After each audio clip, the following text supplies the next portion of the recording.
Je viens à Madame Assia Touli.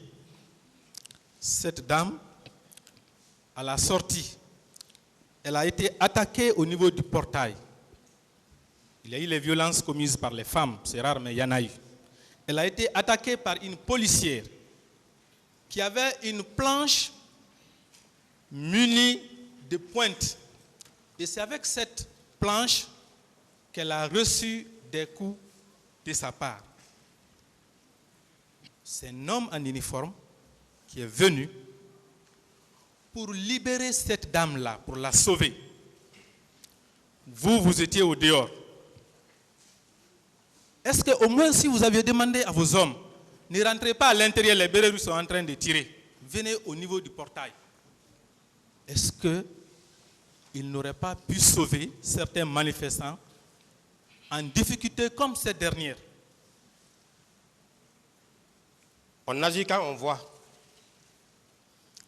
Mon colonel, répondez à ma question. Non, je n'ai pas de réponse. D'accord.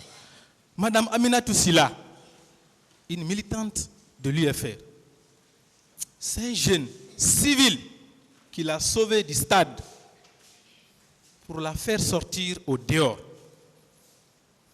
Les gendarmes qui étaient avec vous, que vous dites avoir protégés en leur demandant de se retourner, est-ce que ces gendarmes-là étaient moins forts que ce jeune civil? Est-ce qu'ils étaient moins forts que lui? Vous parlez des gendarmes. Je vous ai toujours dit, vous parlez des gendarmes. Moi, je ne peux pas apprécier. Je parle des gendarmes qui étaient avec vous. Vous avez dit que vous avez voulu les protéger, non? Vous leur avez demandé de se retourner. Est-ce que c'est civil-là? On n'était plus là-bas. Vous avez compris ce que j'ai dit. Ce jour au stade, oui, il y a eu les jeunes qui sont constitués en volontaires pour sauver les manifestants au stade. Lisez les PV. Il y a même un groupe de jeunes qui a cassé les tables pour transporter une femme blessée sur les tables. Vous avez les gendarmes dans votre véhicule. Et d'ailleurs, je précise que les élèves gendarmes dont vous parlez n'étaient pas seulement de votre équipe. Comprenez, c'est les gens qui étaient déjà bien formés. Vous les avez fait fuir selon vous. Ces civils-là se sont constitués en équipe pour sauver les manifestants. C'est de cela qu'il est question. Les blessés. Voilà. Est-ce que vous et votre équipe, vous étiez moins outillés que ces jeunes civils? Bien, je peux parler maintenant. Allez-y. Vous parlez de secours aux blessés. Il y a eu blessure après moi. C'est bien dit. Tout ce que vous êtes en train de décrire là, ça c'est à mon absence. D'accord. Est-ce que la débandade a commencé devant vous? Est-ce que la débandade a commencé devant vous, avant que vous quittiez le terrain? Oui, légèrement, quand les policiers avaient tiré pour la première fois le gaz lacrymogène. Non, je ne parle pas de ça. Lorsque les bérets russes sont entrés au stade en tirant, est-ce que la débandade a commencé devant vous? Je ne peux plus répondre à cette question parce que j'ai largement expliqué. D'accord. Est-ce qu'à l'intérieur du stade, les tirs se sont intensifiés en votre présence? À l'intérieur du stade, je n'étais plus là. Vous n'étiez plus là? Non. Vous avez fait combien de temps pour quitter là-bas? Pour pouvoir complètement partir loin du stade? J'ai expliqué, je ne peux plus revenir sur ça. Mon colonel, j'imagine qu'avec cette foule immense qui était au dehors et la débandade créée par les tirs des bérets rouges, il y avait inévitablement de l'embouteillage au dehors. Comment vous pouvez, avec une vitesse d'éclair, quitter le stade et partir comme ça? L'esplanade du stade pour partir. Expliquez-nous comment ça c'est possible. Mais ça c'est très simple. Parce que vous dites, imaginez. On n'imagine pas en droit. C'est la précision. D'accord, je vous parle maintenant avec précision. Il y avait beaucoup de monde au dehors. Et comme les bérets rouges sont entrés en tirant, cela a créé de la débandade. Et à la suite de cela, il y avait beaucoup d'embouteillages. Expliquez-moi, sinon expliquez au tribunal, comment vous avez pu quitter facilement les lieux malgré l'embouteillage. Il y avait les barricades, j'imagine, partout. Comment vous avez pu quitter pour partir rapidement comme ça? J'ai expliqué mon itinéraire, je ne peux plus revenir. Pas l'itinéraire, le temps. Je ne parle pas d'itinéraire, le temps. Mais c'est très simple. Dans l'armée, on dit garder la liaison. Vous n'êtes pas militaire, c'est ce qui complique un peu les données.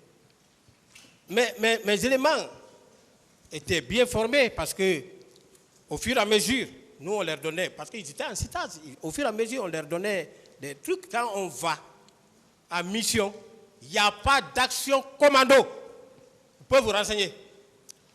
Donc nos véhicules n'étaient pas dans la chose, nous on savait où garer. Quand on est venu, on a garé nos véhicules, on a marché, on est venu au niveau de la station Total.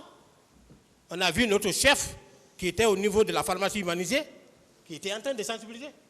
Quand les blés rouges sont venus, on a décroché, on a pris nos véhicules, on est parti. Mon colonel, Oui. est-ce que vous êtes d'accord que si vous étiez resté ces jours, vous auriez pu, peu importe la forme, apporter une assistance aux manifestants en difficulté? C'est la question. Je peux expliquer? Est-ce que vous êtes d'accord avec moi que vous auriez pu apporter une assistance aux manifestants? C'est la question. Je ne demande pas une explication. Est-ce que vous êtes d'accord avec moi? Je ne pouvais pas y être. Je n'étais pas là pour le maintien de l'ordre. Ceux qui étaient chargés pour le maintien de l'ordre, c'est eux qui pouvaient faire ce genre de trucs. Il faut éviter l'amalgame. Parce que si on se met à faire ceci, à faire cela, c'est comme si nous sommes en train de faire leur mission. Il faut faire la part des choses. Et c'est ce qu'il faut éviter. Mon colonel, je suis très précis. Est-ce que si vous étiez resté, vous auriez pu apporter une assistance aux manifestants? C'est ça ma question. Monsieur Goumou, cherchez à comprendre les questions. J'ai compris, monsieur. S'il vous plaît, parce que quand vous parlez d'amalgame et autres, je pense que vous-même, vous n'êtes pas en train de faire attention aux questions. C'est des questions précises qu'on est en train de vous poser. Mais si vous-même vous faites assez de commentaires, ça veut dire que c'est quelque part, c'est vous-même qui faites de l'amalgame. Merci. C'est pourquoi je vous dis de chercher à comprendre les questions. Sinon, c'est des questions précises qu'il est en train de vous poser. Cherchez à les comprendre avant de répondre, s'il vous plaît. Bien. Allez-y, maître. Je reviens sur la question. Oui. Est-ce que vous êtes d'accord avec moi que si vous étiez resté ces jours en place, vous auriez pu apporter une assistance aux manifestants? Je n'ai pas de réponse à cette question. D'accord. Est-ce que vous êtes d'accord que si vous n'aviez pas demandé au groupe qui était avec vous de se retourner au camp, vos éléments auraient apporté une assistance aux manifestants? Je n'ai pas de réponse. D'accord. Est-ce que vous êtes d'accord avec moi que les éléments constitutifs de la non-assistance à personne en danger sont réunis à votre rencontre? C'est la question. Non. D'accord. En empêchant votre groupe de venir au secours des manifestants, est-ce que vous êtes d'accord avec moi qu'aussi les éléments constitutifs de la complicité de la non-assistance à personne en danger sont réunis à votre rencontre, mon colonel? Non. D'accord.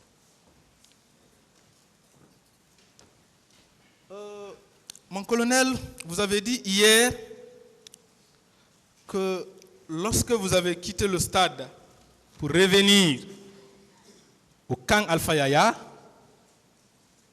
vous n'êtes plus ressorti. Vous êtes resté là-bas.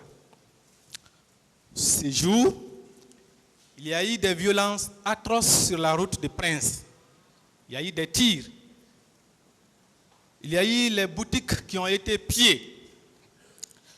Avec la permission du président, permettez-moi de vous lire quelques extraits des PV d'audition des victimes. Je commence par M. Tcherno, plutôt Tcherno Sadousso. Il dit ceci: j'étais assis devant mon magasin de vente pour la surveillance. Peu après, un groupe de militaires en provenance du camp Alpha Yaya Diallo est venu s'attaquer à nous en voulant défoncer nos magasins. Nous avons aussitôt réagi. Pendant qu'on ripostait, un second plus important des militaires est arrivé en renfort à bord des pick-up. Ils se sont mis à tirer des rafales dans toutes les directions. C'est le premier PV. J'ai choisi 3. Le second PV, c'est l'audition de Mme Mariama Kesso-Ba. Elle dit ceci.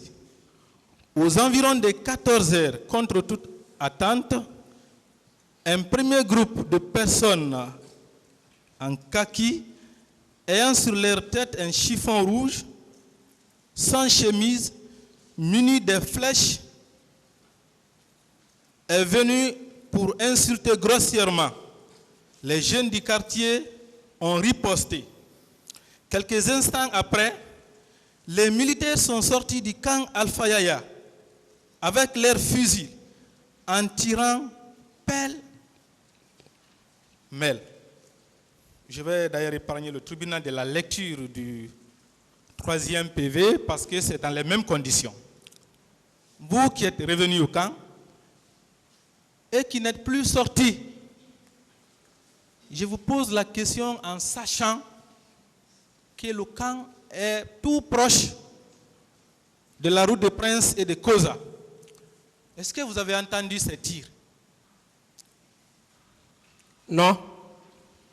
C'est des dizaines de témoignages qui font foi de ce qu'il y a eu beaucoup de tirs ces jours sur la route de Prince, entre Koloma et Koza notamment. Vous n'avez pas entendu?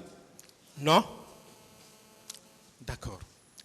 Alors, et les mouvements des militaires qui sortaient, qui rentraient, vous n'avez pas constaté? Les militaires sortir et rentrer dans le camp, vous n'avez pas constaté ça non plus? Non, mais tous les jours, les militaires se déplacent. Non, Moi, ce jour, c'était spécial. Ah, Pour aller vers la route de Prince. Mais vous savez, quand quelqu'un sort du camp en position de conflit, vous pouvez vous rendre compte, non? Vous n'avez pas vu les militaires avec les fusils aller vers la route de Prince et revenir au camp, faire les va-et-vient? Vous n'avez pas constaté ça? Je peux répondre maintenant? Allez-y, mon colonel. Quand les militaires sortent du camp,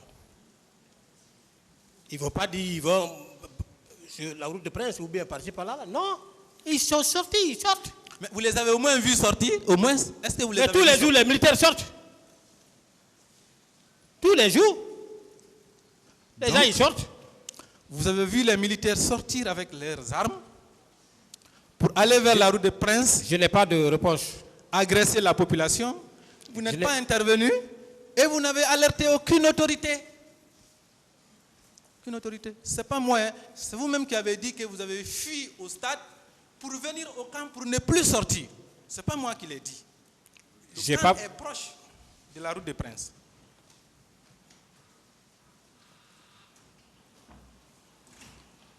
Où est la question? Mais c'est ça la question. Je n'ai pas compris la question. Alors, vous avez vu les militaires aller vers la route de Prince avec les armes en main. Vous n'avez alerté aucune autorité. Pourquoi? Je n'ai vu aucun militaire aller vers la route de Prince armé.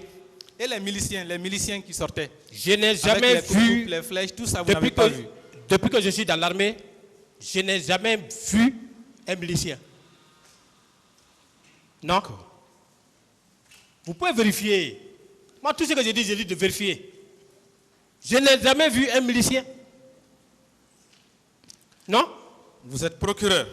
C'est vrai que vous parlez beaucoup là-bas au niveau des accusés, des preuves tangibles.